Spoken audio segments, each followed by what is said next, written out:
Hi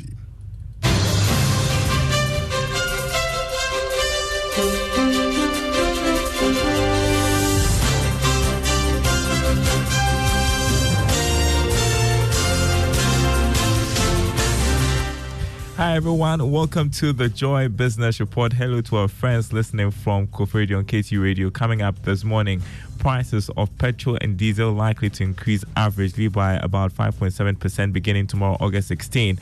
Also coming up, 10% withholding tax on winnings of sports betting and lottery expected to start today, but there are calls to exempt small wins below a certain amount to protect the poor.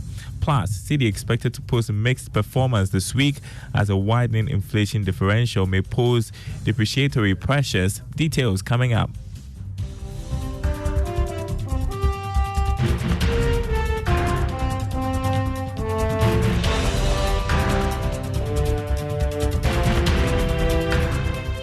My name is Daryl Kwab. Thanks for being with us. Also later in the bulletin, Data Protection Commission begins process to prosecute 5 managers for failing to comply with data privacy law. First, though, prices of petrol and diesel are likely to increase averagely by about 5.7% beginning tomorrow, August 16, for the next 2 months. The price of liquefied petroleum gas is also expected to go up by about 11.9%. According to the Chamber of Petroleum Consumers, COPEC, the expected increase is due to the 11% rise in prices of finished products on the international market and the 6% surge in the price of crude oil. Here's Executive Secretary of COPEC, Duncan Amwa. The second pricing window for August commences tomorrow, and indications are that Ghanaians may pay more for petrol, diesel, and LPG. For petrol, you are looking at about 3%, depending on the OMC. For diesel, you could be doing about 6-7% increase. Again, for LPG, you are also looking at something in the region of 8 to 12%. These are numbers we pick up as of today. And that was Duncan Amwa, Executive Secretary of COPEC. Now, the 10% withholding tax on winnings of sports betting and lottery is expected to start today. Government has explained that the tax is being introduced to improve revenue collection from electronic transactions. Speaking to Joy Business, tax consultant Francis Timoboy said government could have set a threshold to protect small winnings below a certain amount to protect the poor.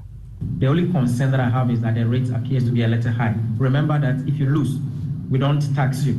If you lose the money, if you place the bet and you lose, we don't consider it. It's only when you win. So I think that the 2015 way or 2016 approach, where if people could, make gain at above 2,500, that is when we tax them. That was the best approach. So for me, I would have. What we could do is that to take care of the poor, we could have set a threshold, maybe 2,000, 2,500, and say, if you win above that one, then we're not going to tax you. That is the best approach we could have done.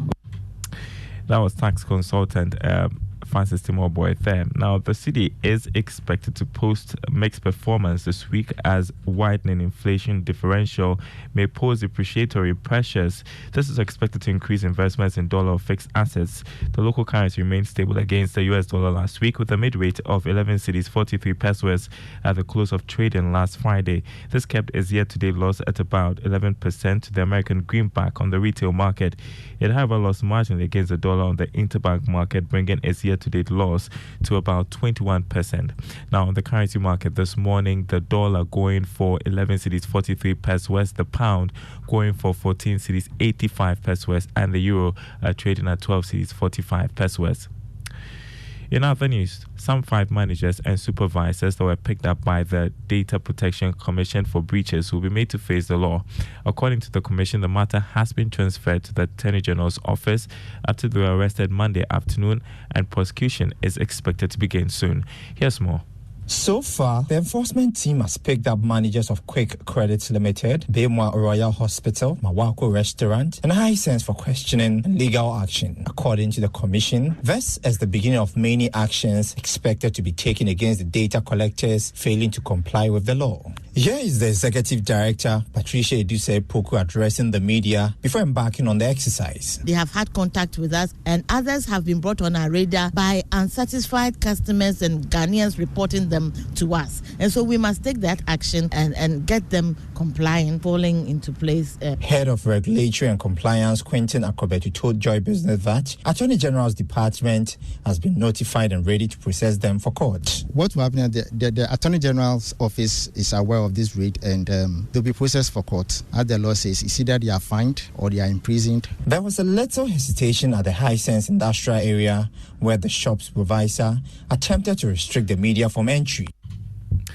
That was Ebenezer Sabotage report read to you. Now, the Bank of Ghana has justified recent policy rate hikes, insisting it has helped slow down the rate of inflation. Since July last year, the policy rate has been increased 6 times to the current rate of 30%. Now, some have questioned its impact, especially with the recent marginal spike in inflation to 43.1% in July. Dr. Philip Abredu-Otu is Director of Research at the Bank of Ghana. We are supposed to see a steady decline in inflation as we move along, which is coming anyway, but it's coming slowly. But if you dissect the numbers carefully also, you realize that significant progress has been made towards the fight for inflation. Significant progress in the sense that if you look at the path of non-food from the beginning of the year to June, non-food inflation, where monetary policy impacts the most, has declined by 16%. Nobody is talking about this, but that decline is very significant. What has clouded this story? We've moved non-food inflation from 49.9% to 32%, but this is very significant. What is not changing fast enough is what is happening on the food side. Dr. Philip Abredu-Otu, Director of Research at the Bank of Ghana. The Chartered Institute of Taxation, Law and Forensic Accountants Ghana has questioned government's attempt to achieve a single-digit inflation within the next 3 years. It describes the target as difficult and one that needs enough sacrifice on the part of government. According to Executive Director Eric Odrosa, a holistic approach to addressing the economic challenges is needed. He spoke to Joy Business. Now, inflation rate is 42.5%, I read, and the government is trying to bring it to a single digit within the next 3 years. Very difficult because the export base is low. 2, cost of capital is high. 3, demand fraternity is not what promising. 4, the disposable income for Ghanaians are relatively low. I'm hearing the government is trying to make sure that the aluminium smelting sector is going to pick up. But what mechanism, processes, abilities, policies have you put in place such that they will be able to contain the marginal increase, such that once the marginal increase comes, we are able to contain the revenue, and that marginal increase will curtail going to source money from outside. Until we do these things, I tell you that it's going to be what? Very difficult. You are listening to the Joy Business Report. Rice importers will face 40% reduction in imports in the coming days following India's decision to cut export of the grain to other parts of the world. Ghana produces about 1.2 million tons of rice, which translates into 800,000 metric tons of milled rice. It is, however, capable of milling about 30% of what we are able to produce. Now, according to the competitive Africa Rice platform Ghana, the trend is worrying, hence the need to invest in the local rice business before the situation becomes worse. Yawedu Poko is chairman of the competitive Africa Rice platform Ghana.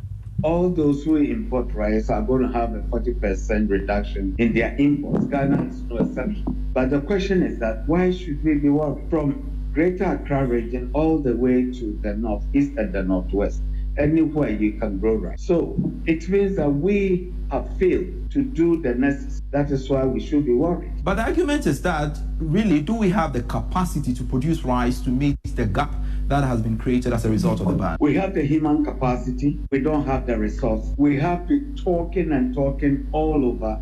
Nobody is ready and willing to listen because we are very much looking at the short-term gains. And nobody seems to care about what will happen within the next year or two. And this is what is making it look this difficult season for us.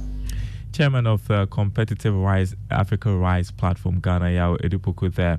Aviation now, stakeholders within the aviation space are calling for massive investments within the industry to expand the capacity of the sector. According to... Con la frente arrugada de preocupación, el Padreus Protectorus siempre anda encima de sus hijos. Cuidado por donde manejas. Y evita la carretera que hay tráfico. Saliste hace 20 minutos y no sé de ti. Pero el Padreus va evolucionando. Como State Farm está ahí las 24 horas, ahora están más tranquilos.